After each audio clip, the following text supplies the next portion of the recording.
from around the U.S. and the world. The city became one of the nation's busiest ports. There have been 6 flags that have flown over Texas, those of Spain, France, Mexico, the Republic of Texas, the United States, and the Confederacy. This is the inspiration for the name of the Six Flags amusement park chain, which originated in Texas in 1961. Although the island was devastated by the Great Hurricane on September 8, 1900, the city slowly re-emerged as a major tourist destination in the 1920s and 30s. Gambling, casinos, and bootlegging became popular in legendary venues such as the famed Balinese Room. The city became nationally known as the Sin City of the Gulf. The illegal businesses were finally closed in the 1950s. And today Galveston continues to emerge as a tourist destination centered on its history, art, and architecture, with over 7 million visitors annually.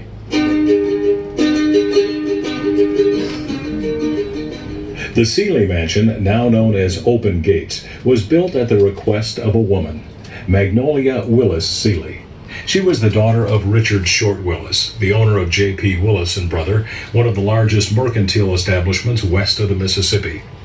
Magnolia moved to Galveston to join her father after graduating from boarding school in New York. She met her father's business associate, George Seeley, who was nearly 20 years older than Magnolia. They fell in love and were married. Magnolia told George that if he built her a magnificent home, she would bear him a second son. He agreed, and this mansion was completed in 1889 by McKim, Mead, and White Architects of New York. It is thought to be the only building in the South designed by Stanford White.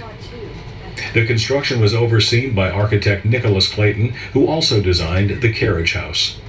George got his second son, and they raised 8 children in this home. George Seeley was the executor of his older brother John's will. When John Seeley died in 1884, he wanted $50,000 to go to a charitable cause. George Seeley donated his brother's funds to start John Seeley Hospital, which we'll see later in the tour. The Moody Mansion is another story of what a woman wants, a woman gets. Narcissa Willis was married to a well-to-do entrepreneur and cotton broker, Richard S. Willis. She wanted a large, grand home to compete with the other homes being built at this time. However, her husband did not. After Mr. Willis died in 1892, Narcissa tore down the home she and her husband shared and began plans to build a grand home. Her family was upset she leveled their childhood home and never visited their mother in this mansion.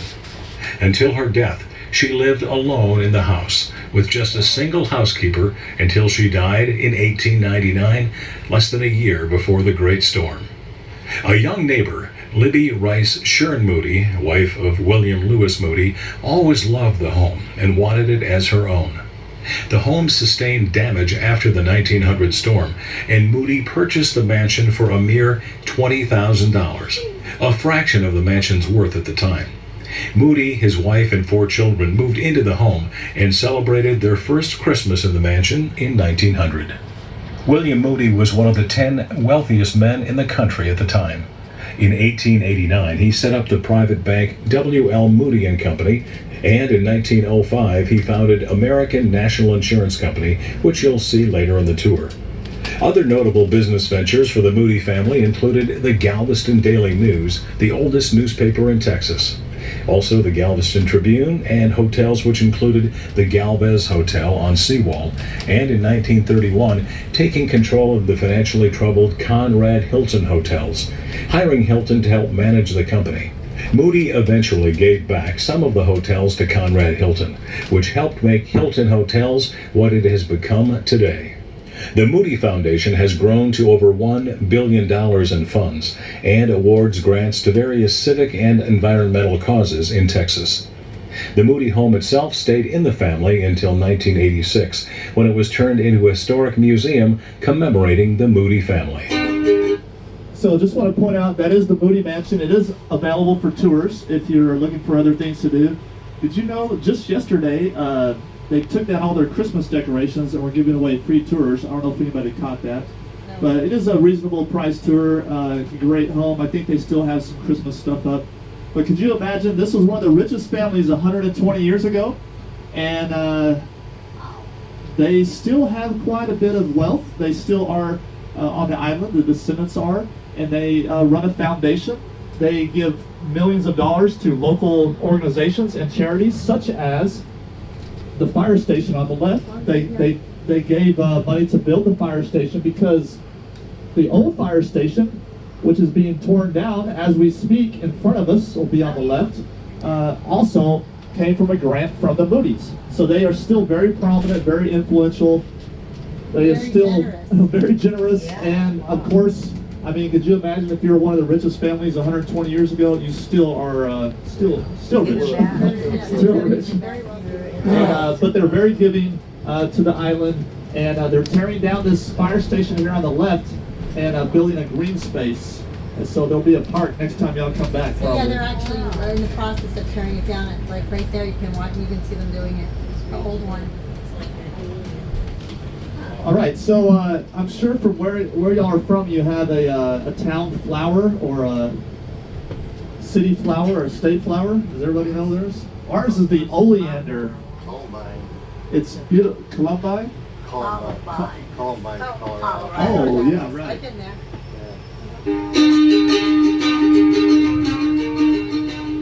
The oleander is the city flower of Galveston. The first oleanders came to Galveston in 1841 from a prominent merchant named Joseph Osterman. He brought them from a sailing expedition from Jamaica for his wife and sister-in-law, Mrs. Isidore Dyer, who found them easy to plant, cultivate, and grow. The familiar double pink variety that she grew has been named for her, and you find them growing throughout the city. Because the plants were hardy and thrived in the island conditions, oleanders were chosen as one of the predominant plants to be used in the replanting of the city following the destruction of the 1900 hurricane and grade raising that covered the existing vegetation with sand. As early as 1908, an editorial in the Galveston Tribune observed that the oleander was symbolic of Galveston and that people from all over the world came to see them. In 1910, the Galveston Daily News reported that Galveston was known throughout the world as the Oleander City. And in 1916, an article named it one of the most beautiful cities in the South. All right, so City Hall, the old City Hall is up here on the left, and it's where a famous broadcaster got his very first start after he finished college in the early 60s. He came here in 1961. And did a broadcast here. He graduated from Sam Houston State University, which is at Huntsville, 2 hours north of here. Was anybody around back then? It was called Hurricane Carla. It hit here in 1961, and this guy saved a lot of lives. Who was this broadcaster? Hall, also known as the Federal Building, is where Dan Rather got his first big break. It was September 1961, and Hurricane Carla was headed toward Galveston. Television stations back then didn't have the radar systems for storm forecasting, which meant that the public really didn't have a true sense of a storm's path or strength until they were actually in it. Rather had a hunch that Hurricane Carla was bad news for the island, but didn't have a way to prove it. He took a camera crew to the U.S. Weather Bureau office located in this building, which featured a cutting-edge radar console. Seeing the size of the coming storm, he convinced the Bureau staff to let him broadcast live from the office. And he asked a Weather Bureau meteorologist to draw him a rough outline of the Gulf of Mexico on a transparent sheet of plastic. During the broadcast, he held that drawing over the computer's black and white radar display to give his audience a sense of both Carla's size and the location of the storm's eye. With that, Dan rather literally changed the way the world sees hurricanes.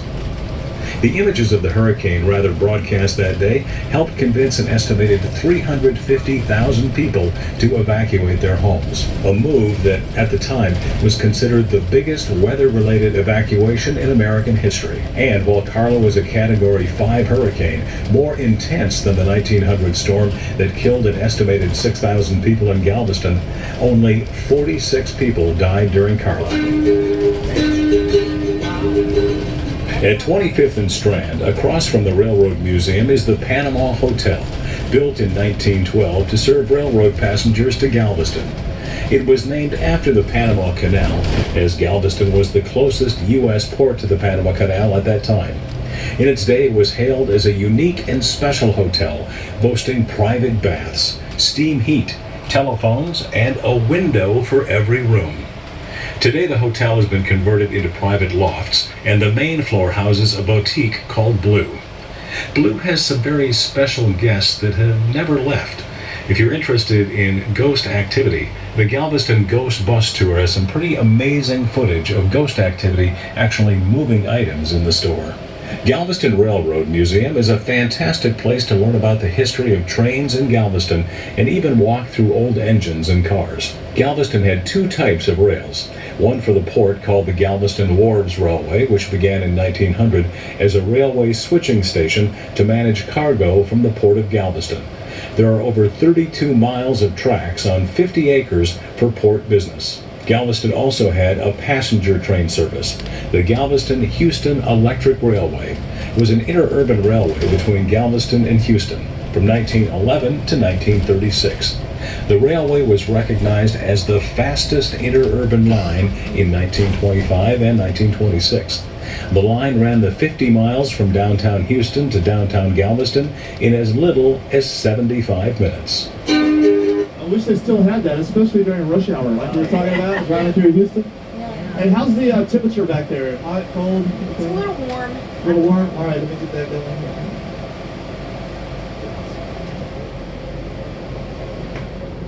So some of y'all did the Railroad Museum already. It's a great museum. And they just finished doing the Polar Express down the tracks.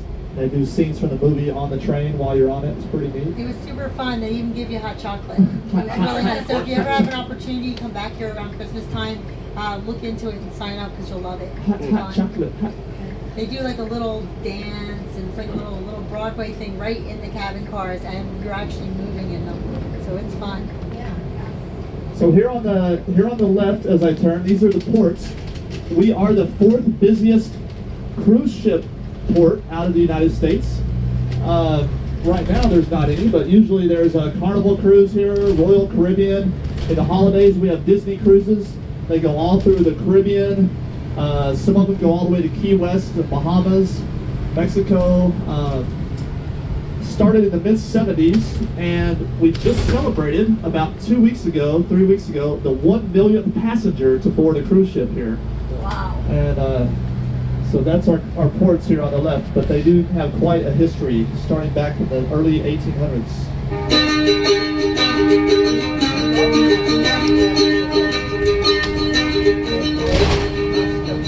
The Port of Galveston is the oldest port on the Gulf of Mexico, west of New Orleans. During the late 19th century, the port was the busiest on the Gulf Coast and considered to be the second busiest in the country next to New York City. In the 1850s, the Port of Galveston exported more than 20 times what they imported. The main export was cotton. The Galveston Wharf Company took control of the port in 1869 and built a grain elevator. Soon, Galveston became a major grain exporter over the next few decades. By 1878, the Port of Galveston was the nation's third largest cotton exporter. Galveston's wealth and great esteem was due in large part to the port activity. As other areas of the United States began to transition into a more industrial economy, Galveston was unable to compete. The port continued to deal mostly in agricultural goods because companies were hesitant to invest in machinery on an island prone to floods.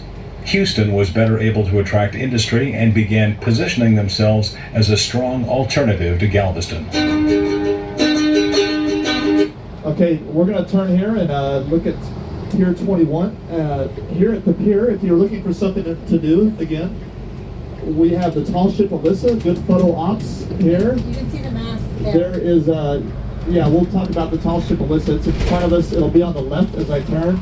There's also a 1900 storm film here. It's about a 30-minute film. You can sit in there and learn about the 1900 storm. There's also harbor and dolphin cruises to go along the harbor there. Nice tours. There's There's restaurants, Willie G's, and down on the left, Fisherman's Wharf. If you go to Right? Fisherman's Here, Wharf, here.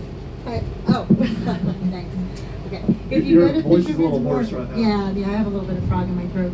So Fisherman's Wharf is really nice. It's one of my favorites, and they've got lots of good seafood there with a nice view. And if you do happen to go, ask for Anthony, and he will give you VIP service. That's my son, and he All right. works there. And so on the left, All there today. yeah, that's her I son have to say there. that. I have to move on. Then we have the tall ship Alyssa on the left.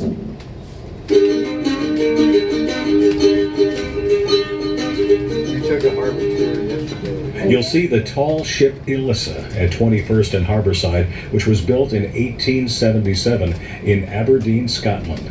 The ship carried various cargoes during its century-long career, beginning with a shipload of Welsh coal that it took to Brazil. The ship flew under Scottish, Norwegian, and Swedish flags.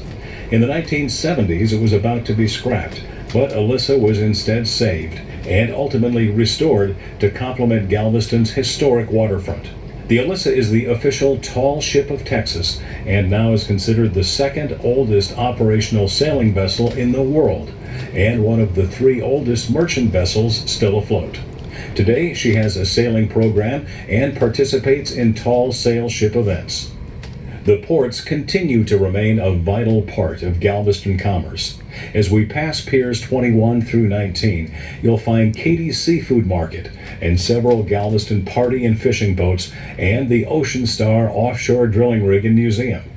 These gems are tucked away from the main bustle of the island, but are favorites of the locals and tourists alike. So here on the left, we have a new restaurant opened within this last year, Katie's Seafood. I would say it's the freshest on the island because they actually own the boats that go out and catch all the fresh seafood that they ship out all over Houston and Southeast Texas and Galveston. They've had a market here to buy frozen and fresh caught food here on the left, but they just opened this restaurant, and they even have an app at that restaurant you can download and watch your fish being caught out on the boat all the way to your plate. And so that's a good place. You And can't watch the being caught, you can track them. you can track it, right? Well, you Yeah, can it's watch. pretty cool. It's a great restaurant, very, very fresh, a little pricey, but it's wonderful with another good view. All right, and some of y'all know about the Ocean Star Drilling Museum on the left. If you're looking for something to do and want to learn about offshore drilling, that's a great museum, open to the public there on the left. The port itself is equipped to handle all types of cargo, including containers, dry and liquid bulk, break bulk, and large cargo such as wind turbines, wheeled cargo, refrigerated cargo, and much more. Del Monte uses the wharf to import bananas. In April 2016, a new vehicle distribution center for the BMW Group opened at the port. The 20-acre site has the capacity to import over 30,000 cars per year, an inventory worth more than $1.3 billion. And a third cruise ship terminal is proposed to be added at this location. So before this was all ports and concrete, trucking and everything, this was a big beachhead where we had a battle, the Battle of Galveston during the Civil War, and they brought 6 Union ships down here to fight against 2 Confederate boats, and guess who won? Yay! Oh, sorry, Northerners. Sorry, New Jersey. I don't care, I wasn't here. Oh, you were good. The Battle of Galveston was fought here in Galveston Harbor. On October 4th, 1862, as part of the Union blockade of the Texas coast, Commander William B. Renshaw led 8 ships into Galveston Harbor to demand surrender of the port. Major General John B. Magruder, the Confederate commander of military forces in Texas, on November 29, 1862, made the recapture of Galveston top priority and entered Galveston Harbor on New Year's night, January 1, 1863, opening fire before dawn. The Confederate cottonclads struck from the rear of the Union squadron. Cottonclads is the name given to Confederate warships which used cotton bales to protect their ships instead of ironclad. When the cannons were silent, Magruder had retaken Galveston with a loss of 26 killed and 117 wounded. Union losses included about 150 casualties on the naval ships, as well as the destruction of the ship Westfield and the capture of the Harriet Lane ship. The port remained under Confederate control for the rest of the war. So before the war, about 60 years prior, in the very early 1800s, this was all Pirateville, led by the world-famous pirate Jean Lafitte. And we're going to see all that's left of his major compound that existed here, worth tens of millions of dollars at the time. Jean Lafitte was a famous pirate born in France in 1776. In the early 1800s, he had a warehouse in New Orleans where he sold stolen goods and participated in the slave trade. In 1814, Americans captured most of Lafitte's fleet, and in return for his pardon, he became a spy for the Spanish in the war. He took his men to Galveston as a base because it was not within the U.S. authority and mostly uninhabited. Lafitte developed Galveston Island as another smuggling base. Lafitte named his colony Campeche, and in less than a year, his colony grew to over 100 men and women. Lafitte required all new people who wanted to live on the island to take a loyalty oath to him. His two-story headquarters, located on Harborside, faced the inland harbor, where ship landings were made. It was surrounded by a moat and painted red, becoming known as Maison Rouge. At the height of the colony, there were more than 2,000 inhabitants and 120 separate structures. Lafitte's annual income from stolen currency and goods reached more than $40 million in today's dollars, funding a rather lavish lifestyle. In 1818, the United States passed a law prohibiting the import of slaves into any port in the U.S. The law left several loopholes, and Lafitte worked with several smugglers, including Jim Bowie, to profit from the poorly written law. Lafitte's colony suffered hardships after his men kidnapped a Karankawa Indian woman. Warriors of her tribe attacked and killed 5 of his men in the colony. Lafitte's men then took up arms against the Indians, killing most of the men in the tribe. In 1821, the schooner USS Enterprise was sent to Galveston to remove Lafitte from the Gulf. Lafitte agreed to leave the island without a fight, and on May 7, 1821, he departed on his ship, the Pride, burning down Maison Rouge, his fortress and settlement. Yeah, so rather than getting caught, he burned down this whole area, burned down everything in it. He burned down his other colony on the west end, and there still are treasure hunters, even on the Discovery Channel. They have a show where they've come down here looking for some of Jean Lafitte's old treasures. I think he even sunk some of his ships on purpose out in the Gulf or in the harbor. And I noticed the gate was still open. Did you see that? Yeah, I read something too. I don't know if you're aware, but there's another story that says that he surrendered, right before he surrendered, he burned everything down because he knew he was going to do that, and he didn't want anyone, utilizing his booty, his goods. Yeah, the gate's open in case you want to go searching later for some of his booty. So this is University of Texas Medical Branch, the first and oldest medical school in Texas. I'll show you one of my favorite buildings here. It's a storm survivor, meaning it was here before the 1900 storm, and it's still in operation today. It's called the Ashbel Smith Building. It'll be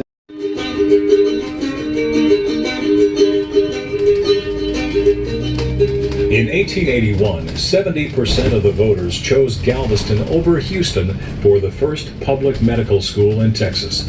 In 1984, John Seeley donated $50,000 to start the John Seeley Hospital. In 1890, the hospital opened and started its first nursing training. The University of Texas Medical Branch opened in 1891. UTMB and the first physician classes were held in the Ashbel Smith Building, now referred to as Old Red. UTMB today still has a large economic impact on the state.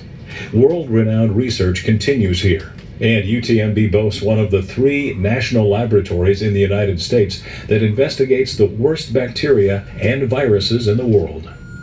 all right. So you see the Old Red Building there with the steps going up to it on the other side of the clock. It is open to the public because on the first floor there is a kind of a medical museum, and they're actually going to expand that. And if you come back, it's a cool thing to check out if you're looking for something to do. Lots of good photo ops there. Just pretend you're a doctor or a patient. They won't bother you. We are on Strand Street, and we're going to head back all the way to the other side of the Strand on the trolley tracks. And here's some information. We talked about the trolleys.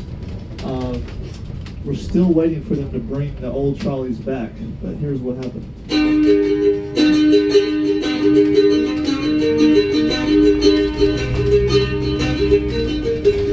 As we travel back along the Strand, you'll notice the rails in the streets. They were used for the Galveston Island trolley. The first streetcars were pulled originally by mules until the electric trolleys were established in 1891. These remained in service until 1938. 50 years later, in 1988, a heritage streetcar system, Galveston Island Trolley, was opened and continued to operate until September 13, 2008, when Hurricane Ike made landfall, covering much of the island in up to 12 feet of storm surge, severely damaging all 4 of the vintage trolley cars. After Hurricane Ike, the Federal Emergency Management Agency and the Federal Transit Authority agreed to fund repairs of the streetcar system, and the trolleys are expected to be completed and returned to the island soon. To expand the service areas that the streetcar trolleys serve, the city of Galveston purchased 4 rubber-wheeled trolleys, providing island visitors transportation from the historic east end of the island to the west, with numerous stops in between. Until the streetcars return, the trolley buses will service a downtown route that has 7 stops through Galveston's historic district, and a seawall route that makes frequent stops from Stewart Beach to Moody Gardens and Schlitterbahn. The ride costs just $1 and is a great way to view the city.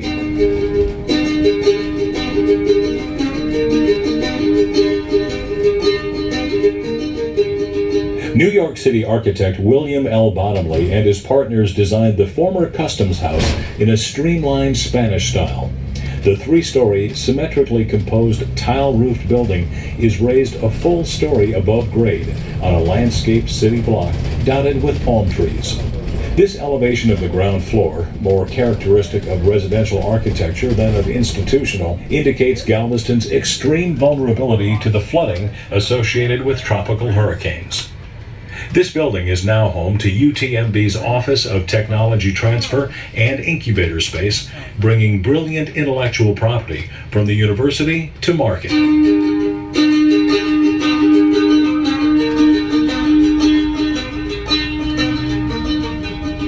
The official name for the Strand is Avenue B.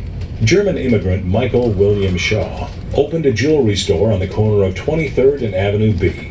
But he didn't like the name Avenue B, so he changed the name of the street on his stationery to Strand, named after a street in London. He thought it had a higher class sound for his jewelry store, and convinced other owners on the Strand to do the same, and the name The Strand stuck.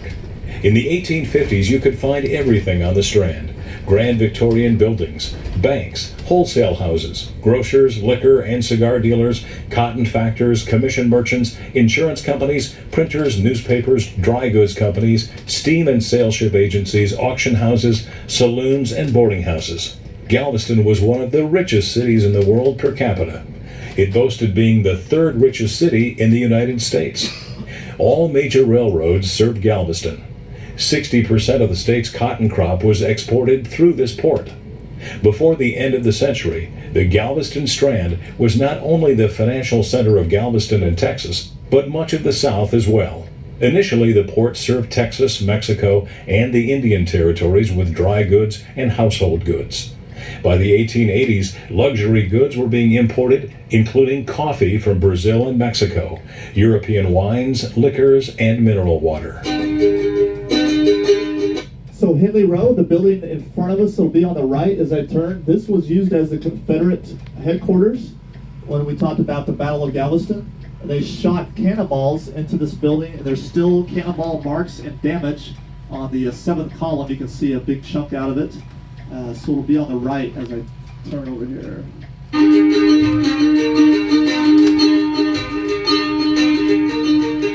At the right at 20th and Strand is Hendley Row, which is actually 4 adjoining brick buildings built in 1850. The building was the office building for Joseph and William Hendley. They were cotton and commission merchants. The building served also as a watchtower during the Civil War, as it was the tallest structure overlooking the Gulf of Mexico and Galveston Bay. The first shot in the Battle of Galveston was sent from the roof of this building.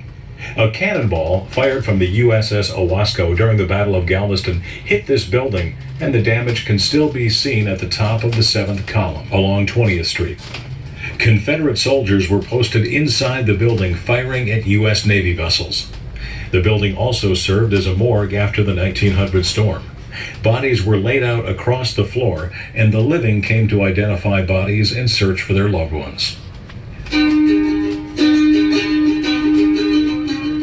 On the left, the Rogers Building at 2013 Strand has the initials JDR and the date 1894 inscribed in the facade of 2 parapets at the top of the building. John D. Rogers, a commission merchant, probably built the structure as an investment, since it was immediately occupied by C. Nicolini and Company, who were ship handlers and importers who traveled from Galveston to Europe.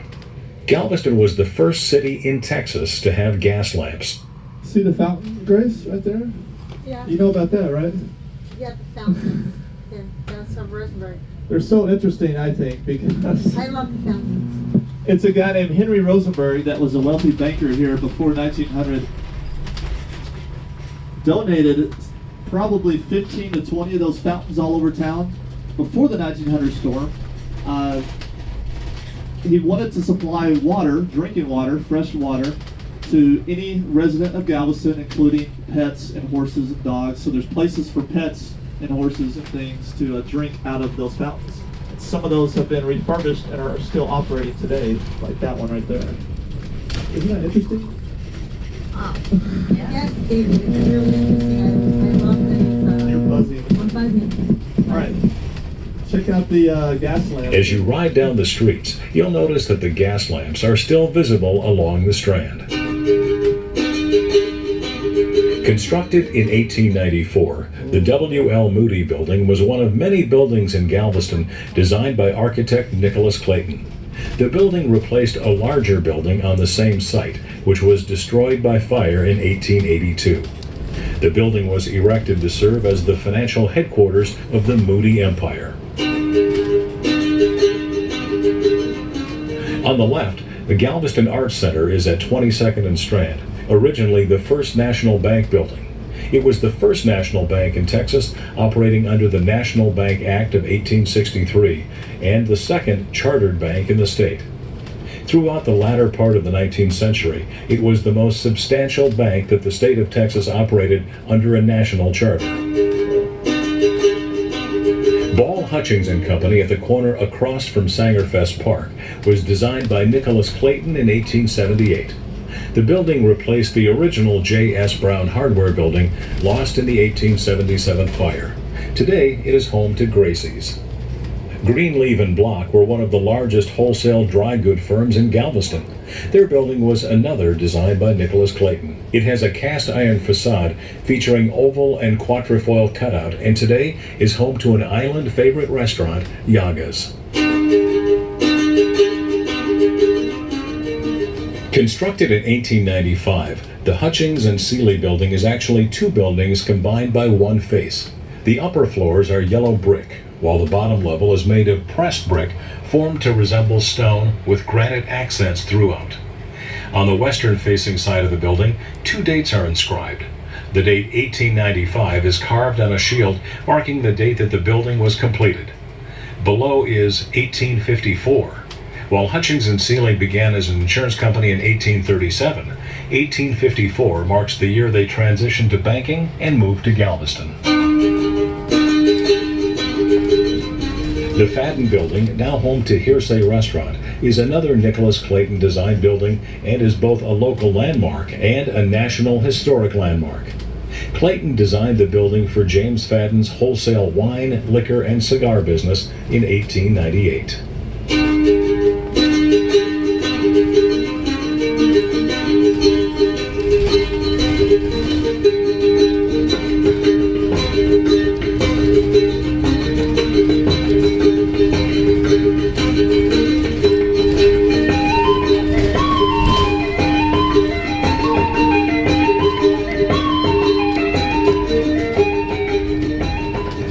Clark and Quartz Printing on Mechanic Street offered customers an array of services ranging from printing, electrotyping, stereotyping, and bookbinding to box manufacturing and zinc engraving.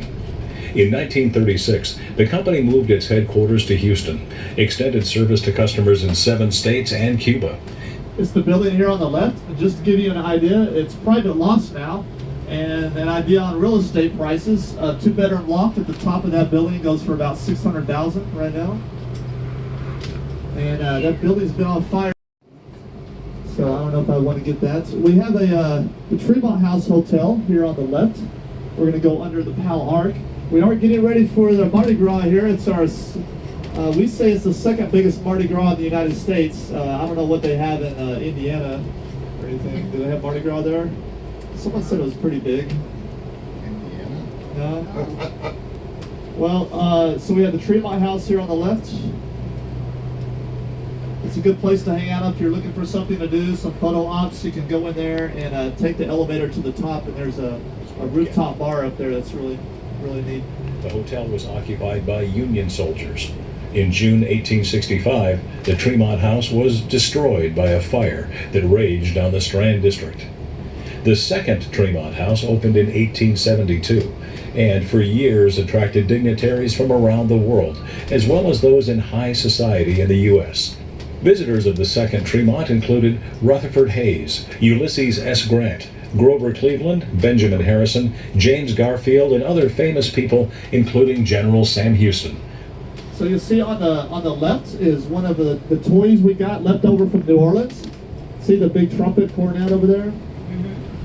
Yeah. They didn't have attic space for it, right? Right. So they gave it to us. It's 26 feet long, 20 feet tall, and it blows me away every time I see it. Yeah, right there, the Tremont House. Was destined to rise again.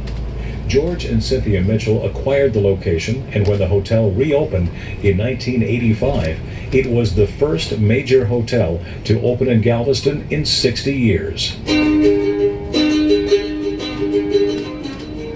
The Stewart Title Building at 22nd and Mechanic was on the left. Eugene Heiner and completed in 1882. Commissioned by Julius Kaufman and Julius Runge, the world's foremost cotton exporters and coffee importers. They also brought significant numbers of settlers to Texas. Commodities were housed in the building's ground floor, and they had offices above.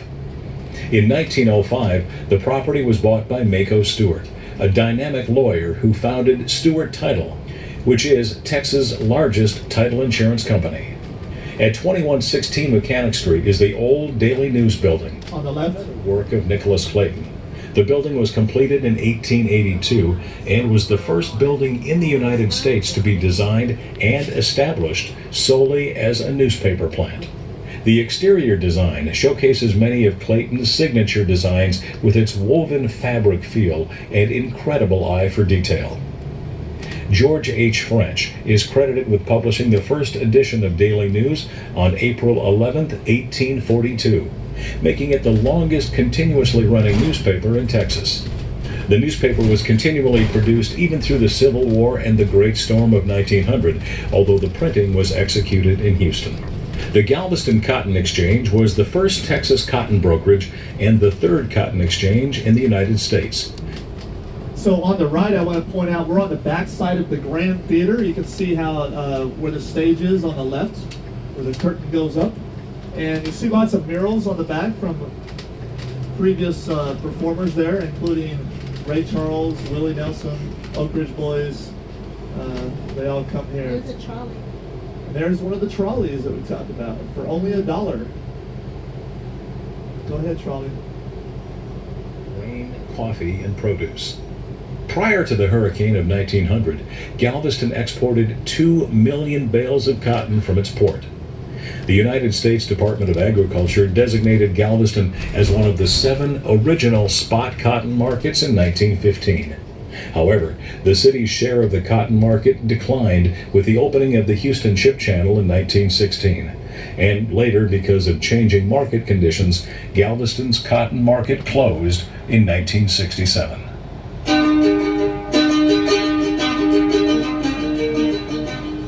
The American National Insurance Company was founded by William Moody in 1905 and is now located in the large white building seen ahead on the right at 1 Moody Plaza.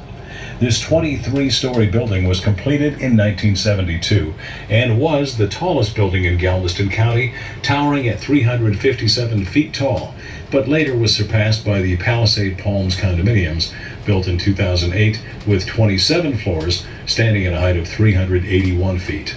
The Marshner Building at 1960 On the left? was built in 1905 and 1906 by local contractor Otto Hazy. The building housed the Texas Bottling Works and the family residence of C.S. and Marie Marshner. Shortly before the completion of the building, Mr. Marshner died. His widow inherited the bottling works and operated the business with the assistance of her sons. The company was the first in Galveston to bottle distilled water. Texas Bottling Works remained in this location until 1929, when XXX Bottling Company moved here.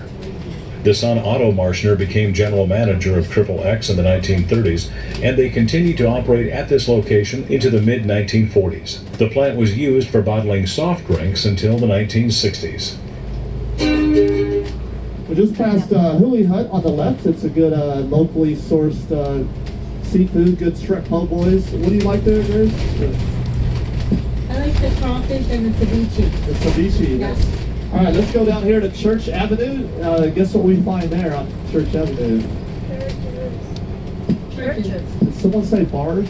That's right. No one said bar. Oh, okay. Right here on the corner, it'll be on the left, is the very first church built in Galveston, the first Presbyterian church. The first Presbyterian church was organized with 14 members. Reverend John McCullough was the founding pastor. Gail Borden, of Borden Condensed Milk fame, was the church board secretary. The first Presbyterian church building, completed in 1843, was the first church constructed on the island, followed soon after by the first Catholic church, which was completed in 1847. The large church was built in 1889 and was another building designed and built by Nicholas Clayton. The pipe organ in the church was a gift from Mrs. George Ball. The church boasted 10 great stained glass windows, 3 of which are Tiffany stained glass. In the 1900 storm, many homeless took refuge in the church, and the mortuary was used for many of the dead. One interesting tidbit of Galveston church historical trivia is that Borden also later became a founding member of the First Baptist Church of Galveston. St. Mary's Cathedral Basilica at 20th and Church is the primary cathedral of the Archdiocese of Galveston-Houston and the mother church of the Catholic Church of Texas.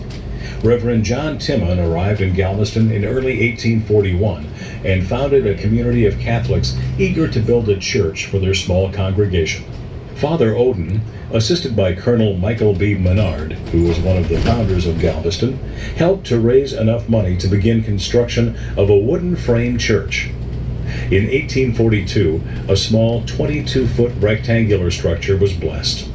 In 1845, Bishop Odin purchased 500,000 bricks from Belgium, which were shipped to Galveston as ballast. He would use the bricks in the construction of a larger permanent church. On November 26, 1848, the cathedral was ready for dedication. The Cathedral Basilica is noted as being one of the few buildings in Galveston that survived the devastating 1900 hurricane with only minimal damage. I want to point out this turtle on the right. These are, there's about 20 of those around the island. They're in connection with some local artists to bring awareness to the plastics in the ocean and the endangered species of the turtles. And so they're all painted differently depending on the artist and the business. Here on the right is the Jewish Church Synagogue.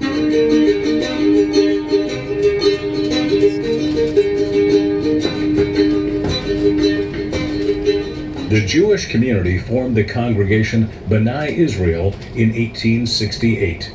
So I might have shown a few of y'all inside the visitor center the little rectangular plaques. You can see the bottom there. Those are high water markings, high water plaque marker from Hurricane Ike in 2008. So that's how high the water was in in this church here, this area. Oh, the blue strip on it? Oh, right there. Oh, yeah. See the Yeah. one behind the palm tree? It's a rectangular. Yeah, it's got a blue line through it, right on the right. This congregation and their Rabbi Cohen were instrumental in the Galveston movement, an immigration assistance program operated by several Jewish organizations between 1907 and 1914. The program worked to divert Jewish immigrants fleeing Russia and Eastern Europe away from East Coast cities, particularly New York, which was already crowded with poverty-stricken immigrants. During its operation, 10,000 Jewish immigrants passed through Galveston. Rabbi Cohen was the face of the movement, meeting ships at the Galveston docks and helping guide the immigrants through the cumbersome arrival and distribution process and on into the countryside. At a time when Galveston was still racially segregated, the congregation's preschool and kindergarten accepted students of all races. Trinity Episcopal Church at 22nd and H was founded in 1841. The Gothic structure was completed in 1857 and is one of the two oldest churches in Galveston. It has survived numerous hurricanes, yellow fever epidemics, fire, and flood. The sanctuary of Trinity Church is decorated with 20 stained glass windows, some priceless, including 2 made by Tiffany Studios of New York.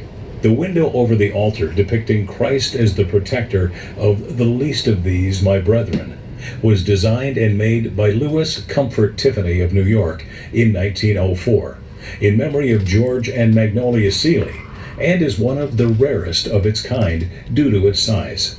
Trinity is also famous for her 69-rank Austin organ. Completed in 1989, the organ was designed by Dr. Robert Baker and built by the Austin Organ Company of Hartford, Connecticut. The organ can still be heard at the 10:30 services on Sundays. Trinity's founding rector, the Reverend Benjamin Eaton, died on Palm Sunday, March 19, 1871, shortly after collapsing while preaching in the pulpit, and he is buried in a crypt beneath the altar. You see those advertisements on Coke for a nickel back there? It's false advertising. This whole area right here, post office district, lots of local artists. We have photo ops here if you want to have some butterfly wings or a Superman cape or hold an umbrella. It's a cool place to hang out. There's coffee shop down here. Hey Mikey's Ice Cream, when they get back from vacation, will be open again soon. Here's another turtle. Yes, there's turtles on both sides. We have an ice cream turtle on the left. I have another turtle here with Nemo on it on the right. Well, there's a little Nemo on the face there painted. I love the ice cream turtle because it's The got ice cream great turtle, you colors. can, yeah, it tastes like ice cream too when you look at it. Or was I not supposed to do That that? was you. Oops. Some of those cards I gave you for the appetizers are a lot of these restaurants here on the right. Gumbo, Steak and Sushi, Tex-Mex, Saltwater Grill, one of my favorite for the price, seafood up here on the right. But we want to point out one thing here on the corner. A good landmark, another good photo op. See the green post, the column? It has 5 different watermarks on there from major hurricanes to hit Galveston. The top one, see where the guy is, he looked right at it, but it's about 7.5 feet tall, is Hurricane Ike. That's how much water, standing water was down here in 2008. Then underneath that is 1915 storm, before they started naming hurricanes, and then 1900 underneath that. The diamond plaque shows that this building is a 1900 storm survivor. Underneath the diamond is Hurricane Carla, 1961, the Dan Rather story. And then down at the bottom, way down there, is Alicia in the 80s, early 80s. And so, where was Harvey on that? Harvey's not there yet. Harvey's somewhere in probably 3 or 4 feet Yeah. where the standing water. That was a couple years ago. Marks from several of the largest storms to hit Galveston Island. The post just next to the hostess stand shows how high the water levels were for each of the storms.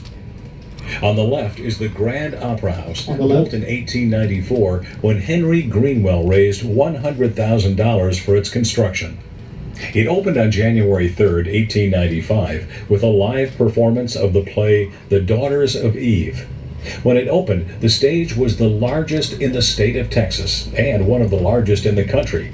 Even today, a stage whisper can be heard without a microphone, and no seat is more than 70 feet from the stage.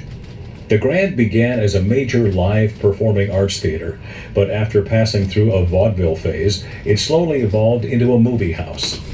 The movie house closed in 1974, and it was purchased the same year by the Galveston County Cultural Arts Council. They transformed the movie house back into a theater and then renovated and restored it to its former beauty. The Galveston Custom House, also known as the Old Custom House at 20th and Post Office Streets, was constructed between 1858 and 1861 and housed a post office and the United States District Court. Much of the building was fabricated and shipped to the site. This was a popular way to construct buildings. Many others, like the Menard home, also came to the island partially constructed. The old Customs House construction was interrupted by a yellow fever epidemic in 1858, and the building was not completed until the eve of the Civil War. It was used only briefly before the outbreak of the war, when it was turned over to the Confederacy. The building was damaged by shelling during the Battle of Galveston.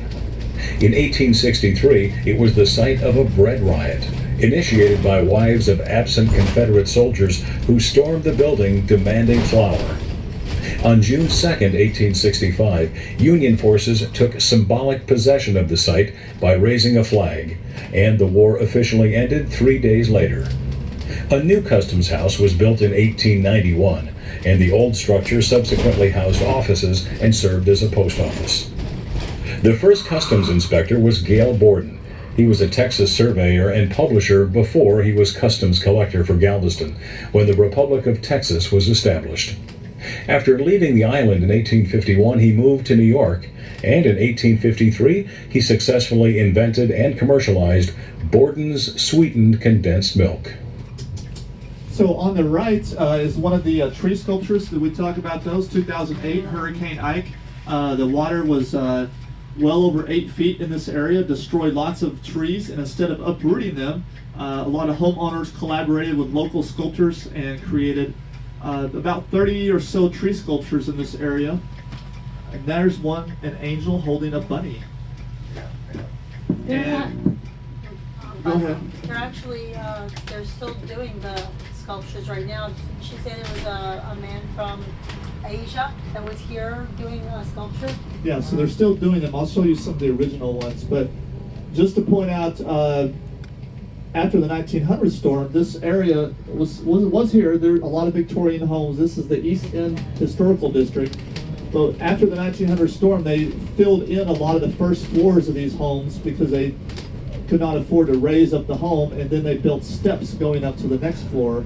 So that's why you'll see that, and you'll see some of them will have the markings of the high water marks on their homes, next to the door or on the steps. Galveston was a city of diverse cultures, with immigrants from around the world as well as other states in the U.S. In 1884, the governor of the state of Texas made a proclamation stating that all coming onto the island must be quarantined. The first quarantine station for immigrants was built on what is now Pelican Island. It was used to clear passengers who were brought as cargo and may have diseases. Another tree sculpture on the right. This is a newer one that was done after a freeze a couple years ago. So this is not a hurricane one, but it is pretty. Mermaid. The West. Between 1907 and 1914, more than 10,000 Jews immigrated from Russia, escaping massacre or persecution.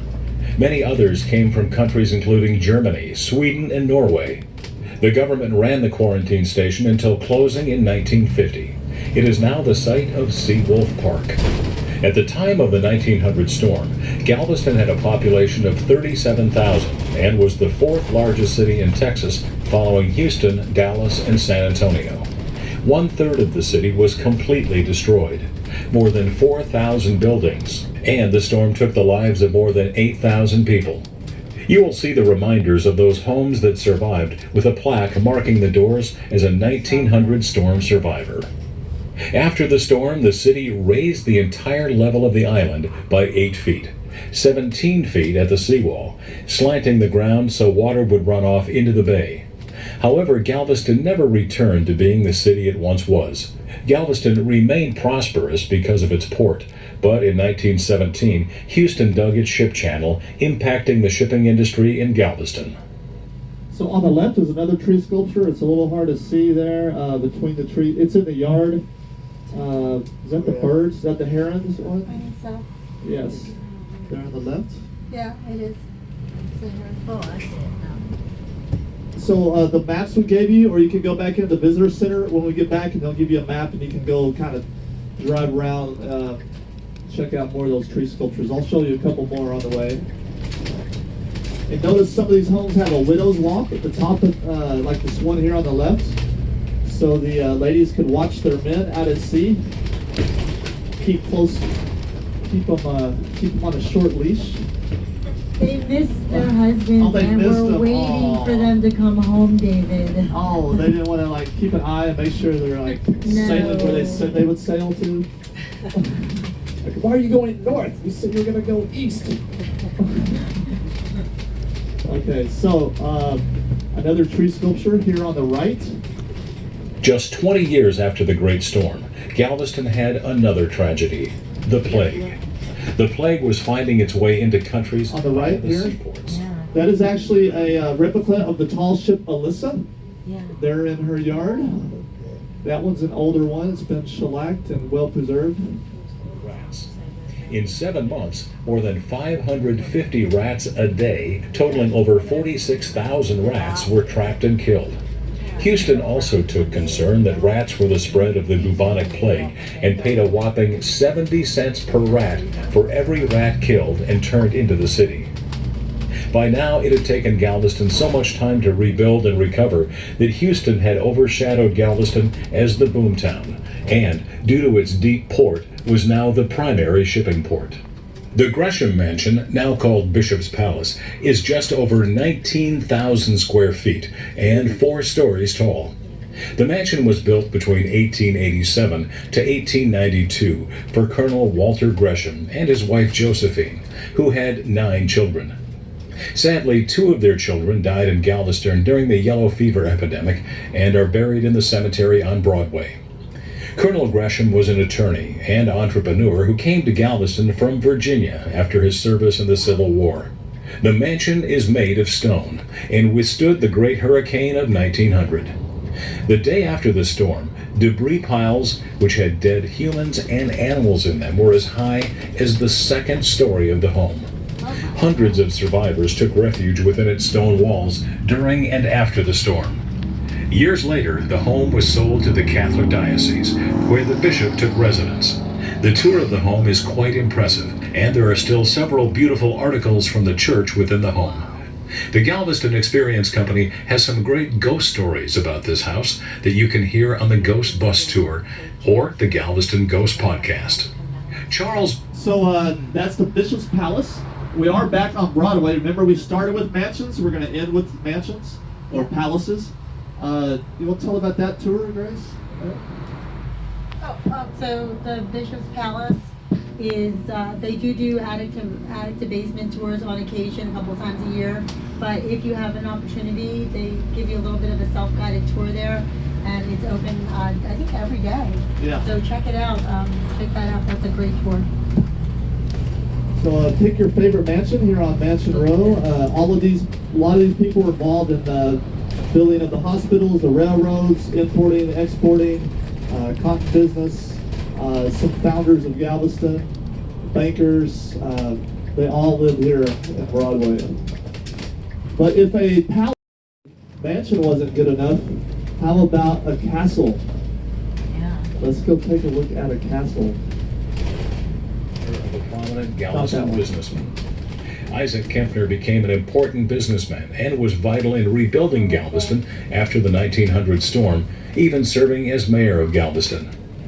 In 1904, the Kempners purchased 3 lots here on Broadway, Galveston's most fashionable boulevard. This house was designed by local architect Charles Bulger and completed in 1906. The house features colossal Corinthian columns and extensive use of art glass in its windows and large single-entry door with transom and sidelights. Okay, before the castle, here on the right, we have another tree sculpture.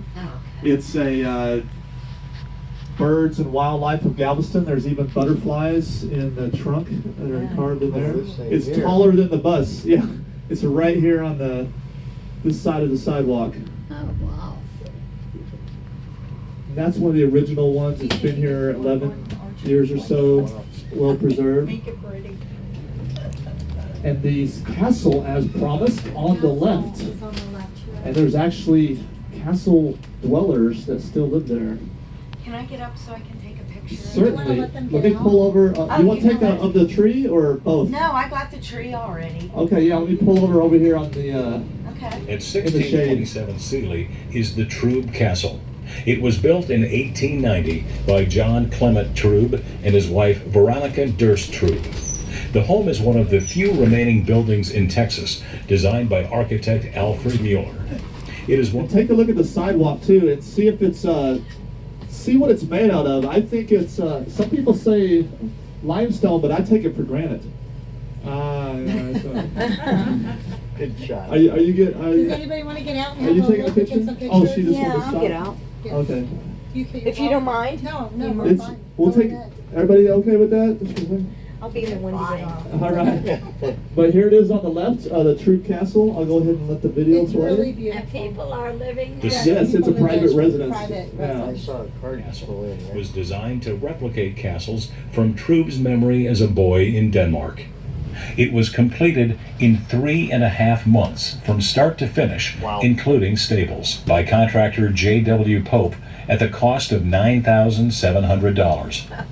The 3 stories are constructed of bricks covered by stucco mixed with Belgium cement, creating a rustic stone effect. The slate roof has 7 gables and a battlement tower to give the historic home a castle distinction. The observation deck on the top of the tower offers a view of both the Gulf and the harbor. The fireplace has a stained glass inset, which is possible due to the double flue chimney. Thank you. The castle sits at a diagonal to the intersection so that the family could have the privacy of bedrooms at the back of the house, and so all bedrooms could enjoy the Gulf breezes from some of the home's 52 windows. The castle remained in the Trube family for 95 years. After Mary Trube died in 1985, she left her possessions to charity. The castle then became a bed and breakfast inn and later reverted back to a private residence. Yeah. So here we have the mansions, the palaces, and we're gonna go back to where we started, the villa, the Ashton Villa. Ashton Villa was the first brick mansion on the island.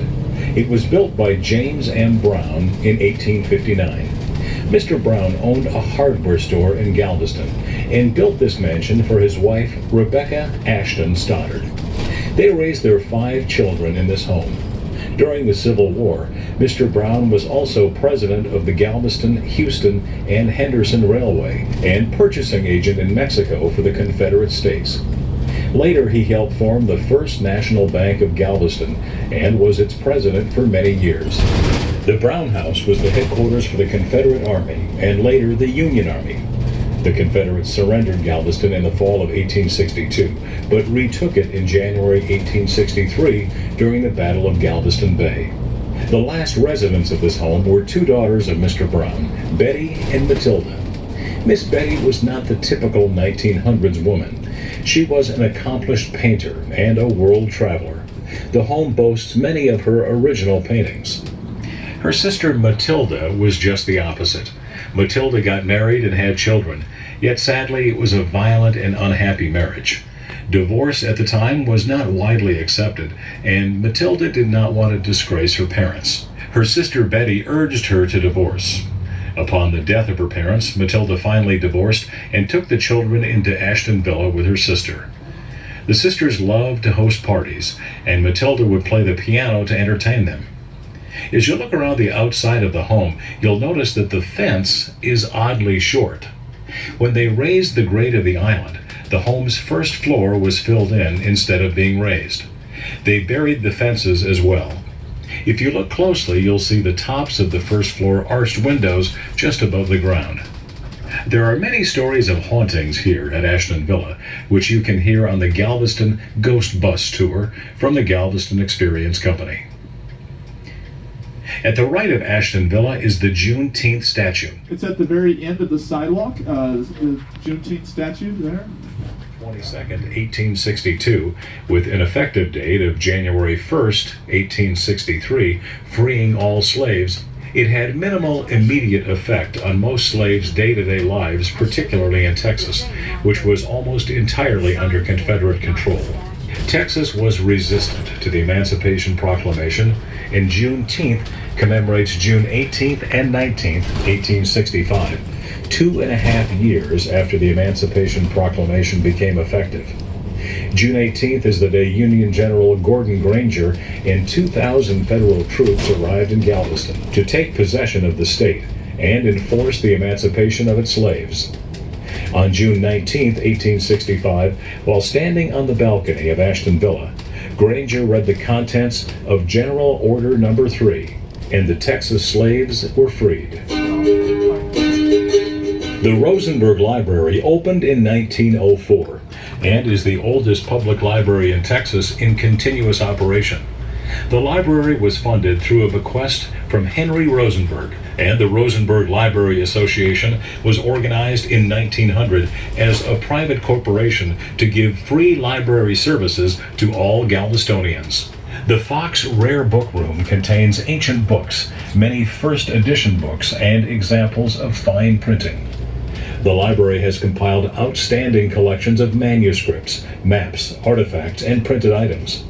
Major manuscript collections include the papers of Samuel May Williams, Gail Borden, John Grant Todd Jr., and James Morgan, the records of several 19th and early 20th century businesses, and the map collection includes maps and charts of Texas, the Gulf of Mexico, the Caribbean Sea, and adjacent coasts, dating back from the 16th century to the present. The library also does an excellent job of creating free activities and events for visitors of all ages. You can find their event schedule on their website as well as on the calendar page at galvestonexperience.com.